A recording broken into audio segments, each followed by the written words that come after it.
This video is all in good fun. I am not in a position to judge who can and who cannot help you exorcise your demons. This channel, Maya Muses, is not the place you go to exorcise demons. This channel is the place you go to for book recommendations and workout recommendations. That having been said, when is the last time you watched an exorcism movie set in a gym? Anyway, so I'm browsing YouTube under my other account, incognito. I'm going around and I notice these girls, this trio of girls exorcising demons. And I thought, well, that is strange. Teenage girls exorcising demons? Aren't teenage girls usually the ones possessed by demons? If we're going to be honest, aren't they the group that attracts the demons? You might say, Maya, they are not possessed by demons. And I would counter, how could you even tell? I can say that because I was very recently a teenage girl.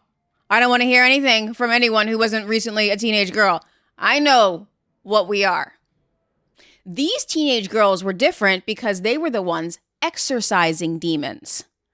I thought, this is amazing. This would make a great TV show. Why hasn't anyone picked this up yet? Turns out these teenage girls, one of them, their leader, their ringleader, of course, is the daughter of one Bob Larson.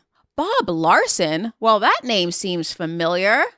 But across the country, police investigators agree a disturbing trend is emerging. The most vicious crimes being committed in the name of Satan are being perpetrated by young people in their teens. This man is a prolific demon hunter. He is a prolific YouTube exorcist. I dove down this rabbit hole. This rabbit hole of absolute ridiculous entertainment.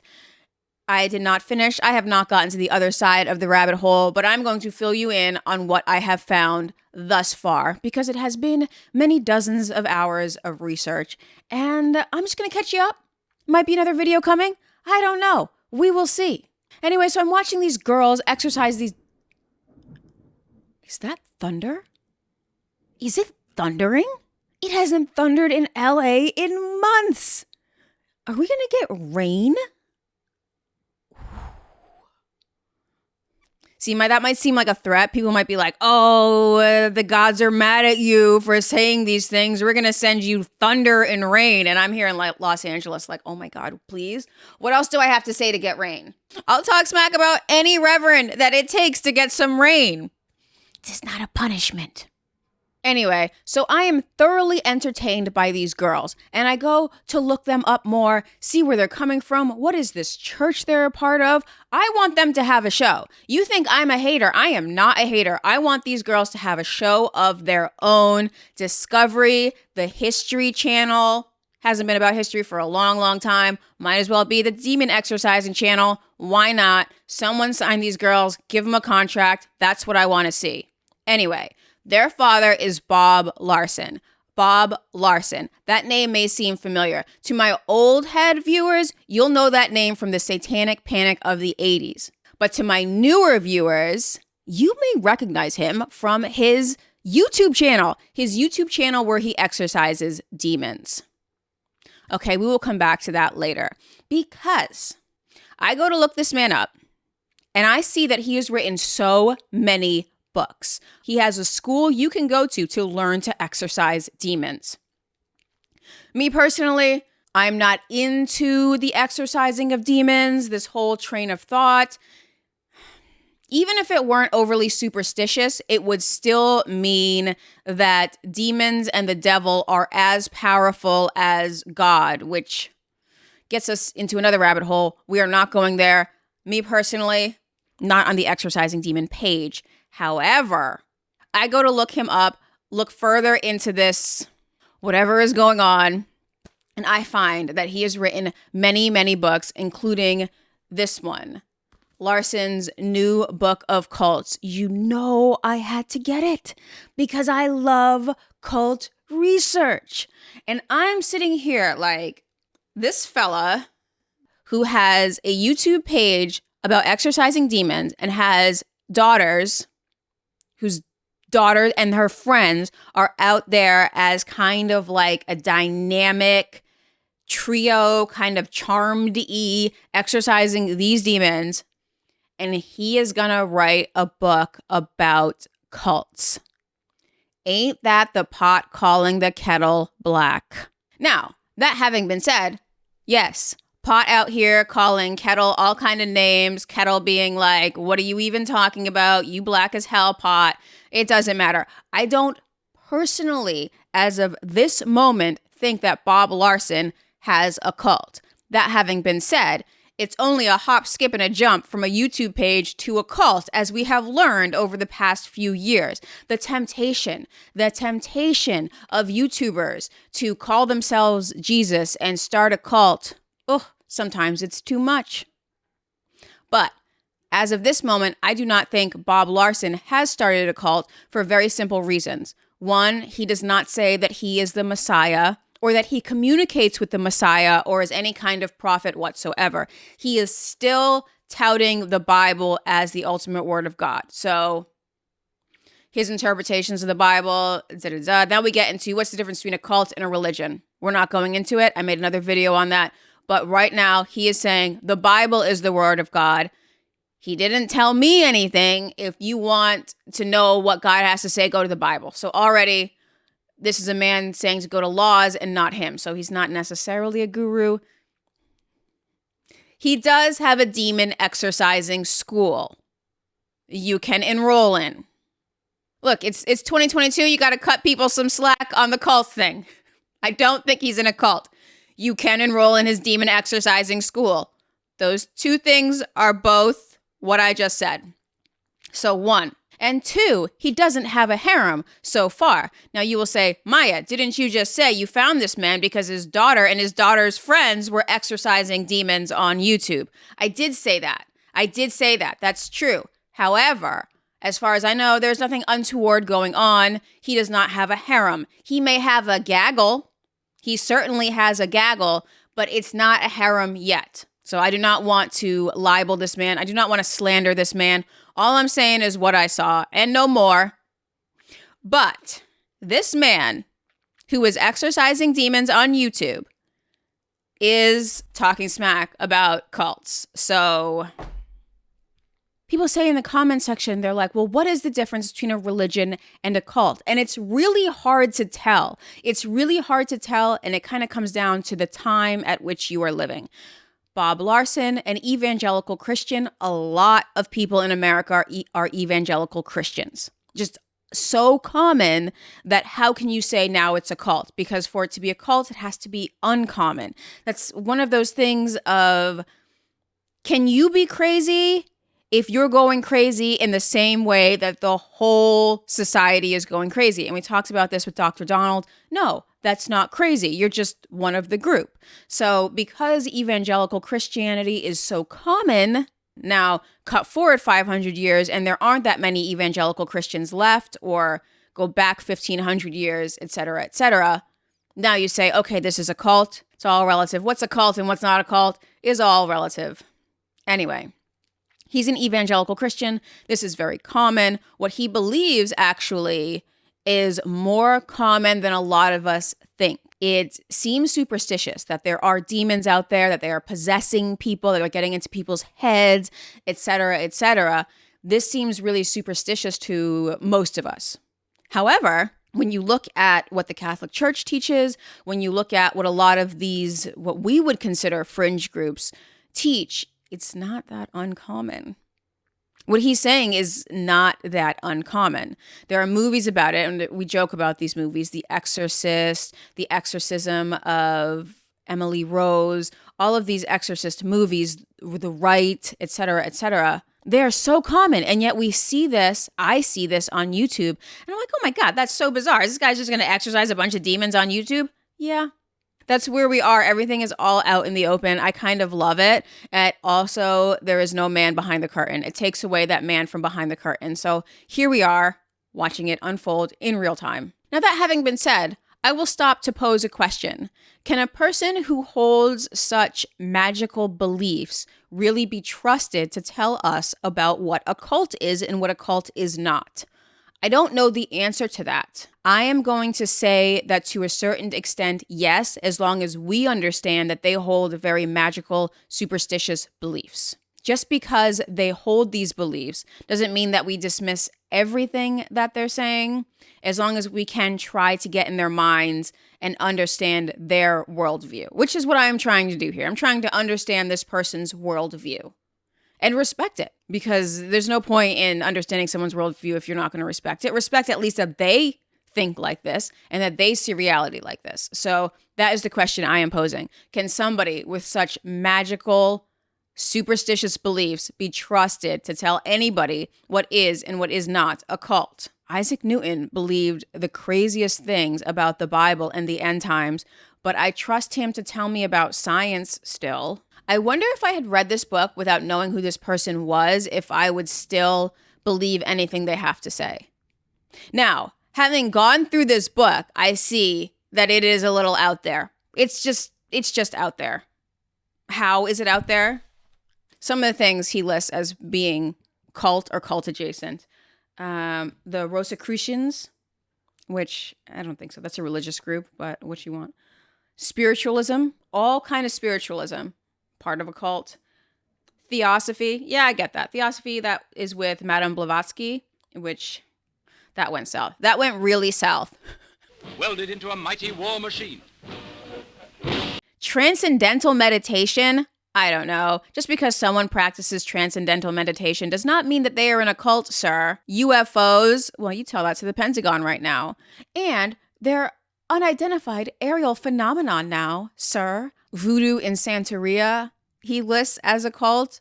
We're not being very welcoming of other people's religions now, are we, Mr. Larson? I'm sorry, Reverend Larson. Not being very welcoming at all. We're not in a position to say that they are practicing cult behavior. You might as well say that Hindus are practicing cult behavior. Oh, he has a whole section on Hindus. Oh, what else does he have a section on? Oh, so everything that's not Christianity is a cult. Oh, my bad. Silly me. I thought we were welcoming of other people's religions. No? Okay. Witchcraft, of course, that's going to be a cult. And yoga. Tell that to the hundreds of yoga channels on YouTube that they are in a cult. But the man exorcising demons over Zoom, not a cult. And I don't believe he's a cult. I said my reasons why I don't believe he's a cult, but I also don't believe any of these other things are cults either. Now, the one thing that Reverend Larson leaves out of what might be considered a cult, Christianity.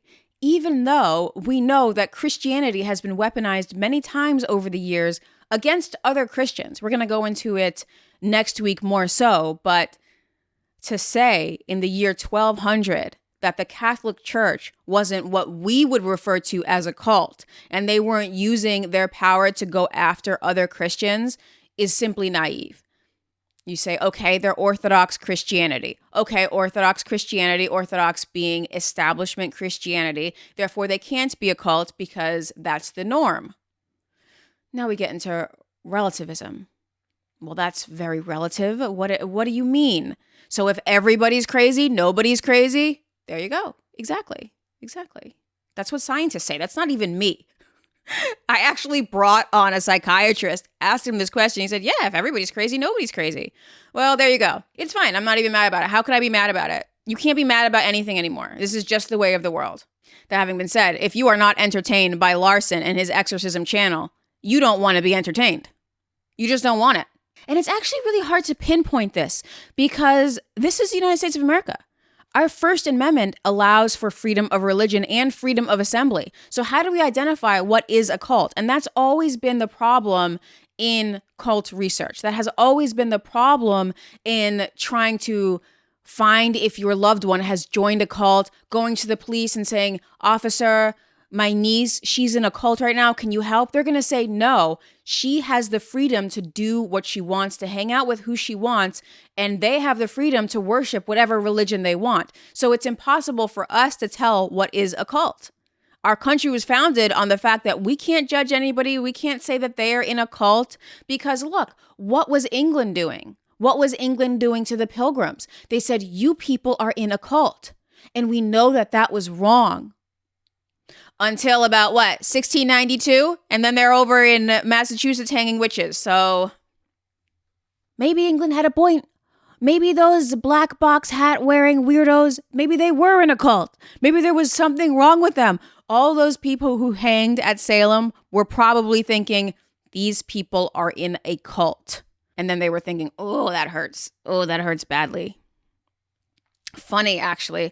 I'm watching Bob Larson's YouTube, his exorcism YouTube, and he is talking about the Salem witch trials. I'm like, of course, I'm here for this. I love Salem. Y'all know I love Salem. This all started because I love Salem. We talked about the Crucible last year. Go watch that video. Anyway, he brings on a descendant of Samuel Parris. He brings her on to talk about ancestral curses.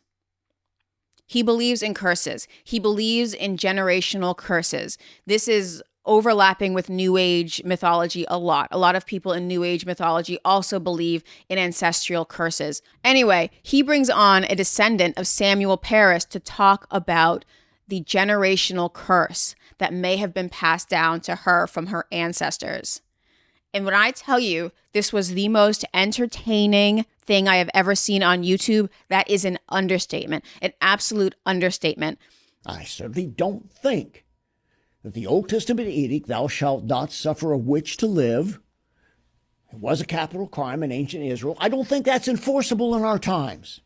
The woman's name, Leah. She believes that maybe she is cursed and her daughter is cursed because of what her ancestor did many, many years ago. So 16...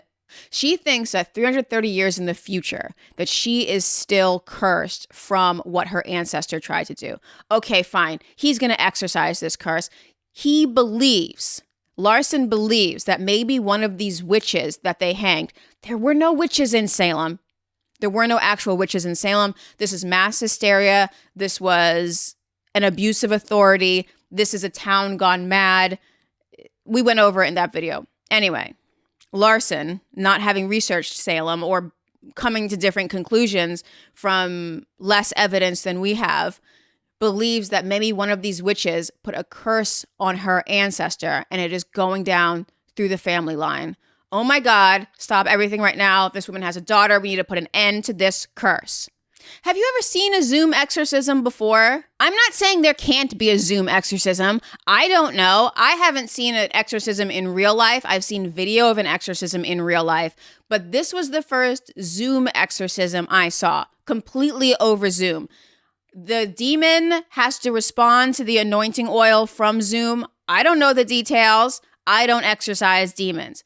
Anyway, Leah says she is cursed by Abigail. Who are you? What spirit? Answer me. Look at me. Get your eyes open and look at me and tell me who you are. Who are you? Abigail. Who? Abigail. Now, we know from the movie that Abigail is Winona Ryder, and she is the person that accuses all these other people and gets all of these people killed.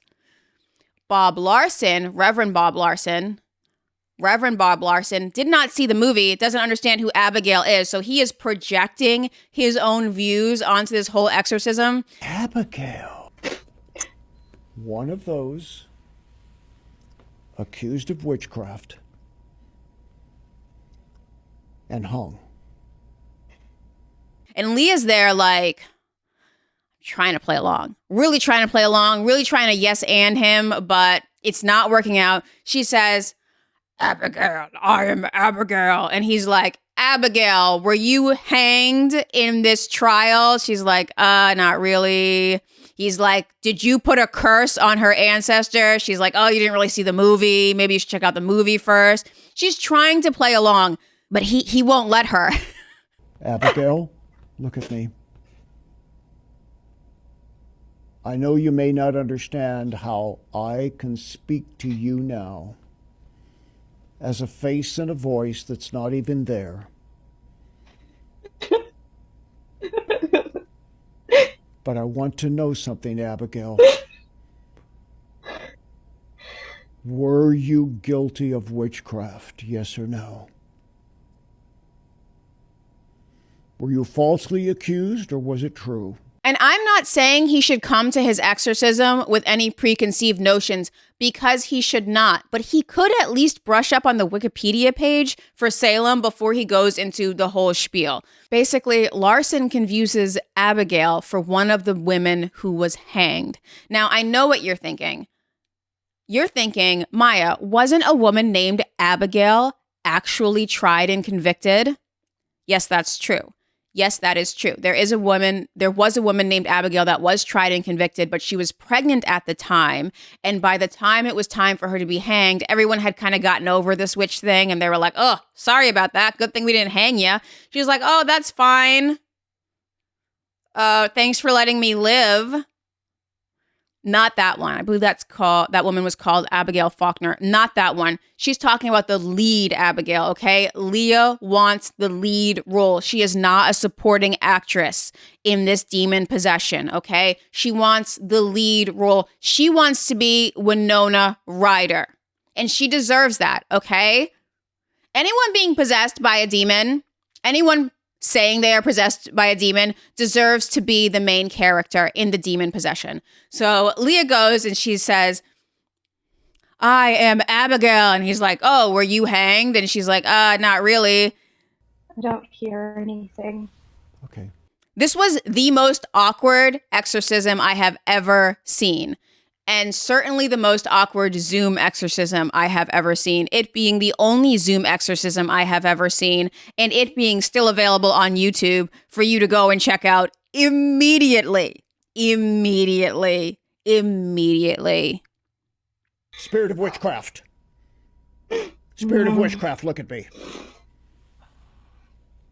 Come to attention and face me, spirit of witchcraft.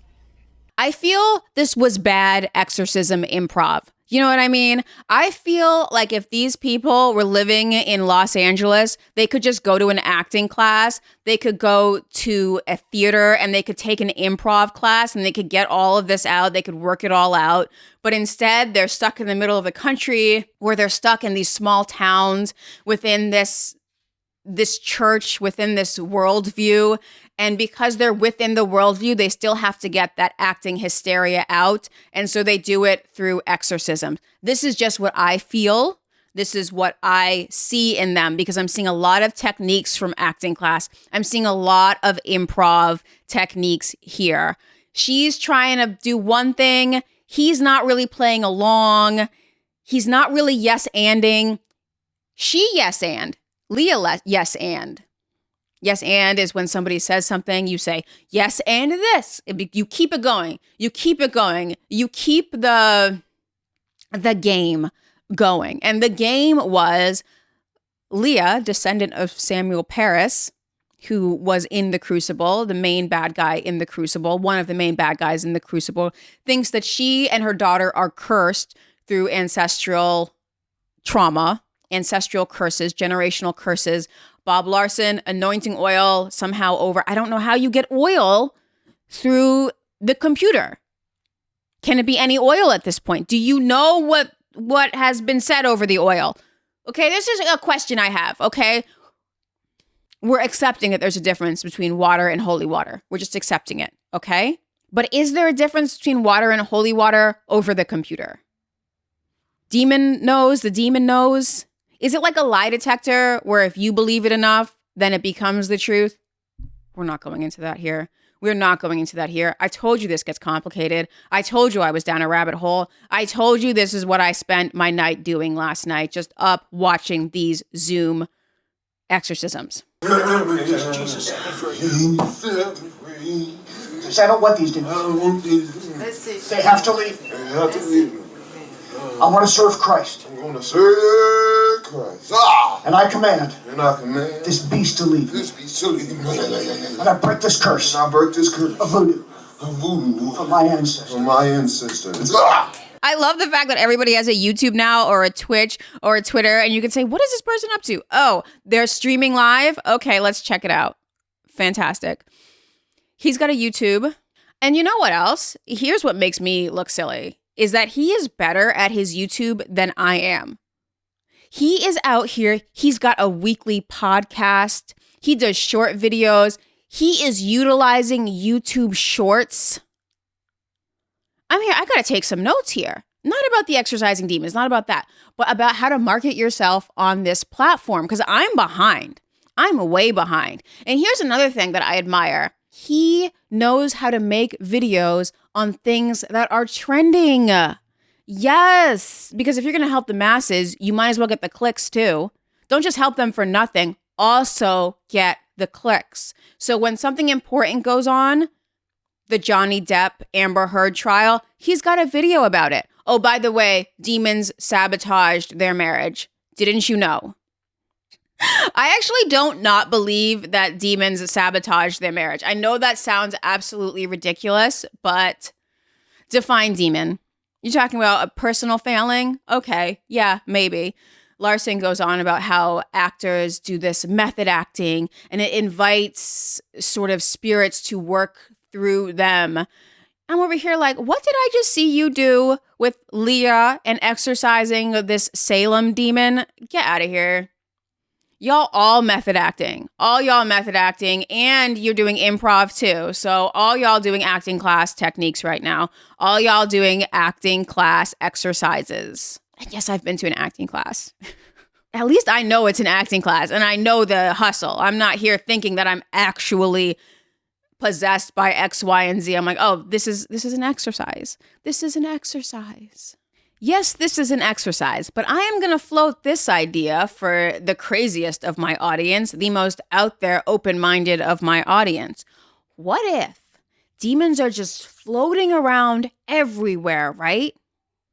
They're like viruses, and they don't really affect us unless our immune system is vulnerable. So, weak-minded people, people in acting class, these poor young girls who are trapped in these mind rooms, what do you call them? Who are stuck in these sort of mind traps that have been set for them by their community. These people have vulnerable mental immune systems, so these mind viruses can infect them and grow. Much like a regular virus would infect somebody whose immune system is weakened. I don't know. I'm just throwing it out there. What do you think? Is that a possibility? Does that spark interest in you? And you know what? Maybe that's true for all of us, but I will say that actors in particular concentrate that crazy and just shoot it right into their veins. And that's why we pay them the big bucks. That having been said, I don't know if Johnny Depp and Amber Heard's marriage was infested by demons. I can't say for a fact, but I do know that Bob Larson will pick up a trending topic to make a video on. I wish I could be that cynical. If I could be that cynical, my YouTube would be doing so much better. Imagine being so cynical that you make videos about salvation based on what is trending. Ooh. Some important takeaways for this video. First and foremost, none of this is done in Latin or any of the ancient languages. Nothing happens in Aramaic. You look at all of these movies, all of these videos, and all of this is going down in Latin, Aramaic, Greek, ancient Sumerian, things that you don't understand. No, all of Bob Larson's exorcism videos are done in English, American English, so you can understand them. And you can understand those ads, get that sweet ad revenue, okay? You don't have ads in Aramaic. That is silly. Two, the blood of Christ puts in work in these Zoom exorcisms. You just say the blood of Christ. You don't actually need any of the blood of Christ. You say the blood of Christ. It puts in the work. Three, the demon that Bob Larson thinks is infecting the modern age the most is Jezebel, the Jezebel demon. He's always going on about it. He tried to put it in Salem, and Leah was like, it's not what this is about. This is a story. You got to watch the movie. It's fine. Bob Larson is obsessed with the Jezebel demon, which means Bob Larson's number one problem is hoes. Everybody's afraid of female sexuality, not just Bob Larson, not just the evangelical Christians.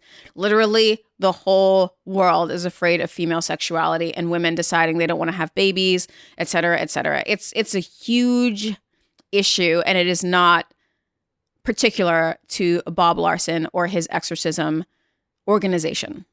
Now you're out there, you say, Maya, everything you just described sounds like a cult. Is he not the leader of a cult? Well, right now, as far as I can tell, he's not the leader of a cult for the reasons that I said. But you never know. These YouTube things pop off, and they pop off quick. But that having been said, the difference between a religion and a cult is so close. It's so on the line of, is this a religion? Is this a cult? How do I tell? Because this is the United States and we're allowed complete freedom of religion, it's not appropriate to call everything we don't understand a cult. It's just not appropriate. Because someone could then look at us and say, we're following a cult. So what do we say in this situation? Well, we say, this is different. This is unique. This is interesting, right? I'm going to keep tabs on this. I don't know if it's a cult. A hustle, maybe. Now, it might be a hustle. That I understand. That is more American than religion, by the way. Starting a religion so that you can make a hustle is the most American thing that has ever happened. It should be the flag. We should get rid of the 50 stars and just put a Bible and a stack of cash. That should be the new flag. And you don't even have to believe in religion. You don't have to believe in the Christian religion to appreciate that that is the appropriate flag of the country. So it might be a hustle. It might be a hustle. Certainly might be a hustle. He seems to have a gaggle going. It's not a harem, but it's a gaggle. But so far, it's not a cult. Now, that having been said, is he really in a position to write this big old book about cults? That was the original question that I had posed. Is this man, whose daughters are exorcising demons, who himself is exorcising demons without reading the appropriate Wikipedia page associated with the Crucible, as we know, because we know that movie. Is he in a position to be talking about cults? I don't know. It's 2022. Why do we expect anything from anybody anymore? I just don't understand. I think they really jumped the gun on the Satanic Panic of the 80s. I guess they just didn't understand what was coming. Like, wait for it. You'll have a reason to panic satanically in a few years. Just wait for 2022. It's going to be so easy to pick out satanic references. Anyway, man has got a whole career on it. That having been said, if he actually exorcises these demons and his followers exorcise these demons and the people who have been exorcised of the demons feel better after, haven't they helped? Hasn't real help occurred? Even if the demon maybe wasn't the problem. That's another one of those ethical questions. It's like, well, there was never a demon, but a demon was exorcised, and now everybody's doing better. So, good.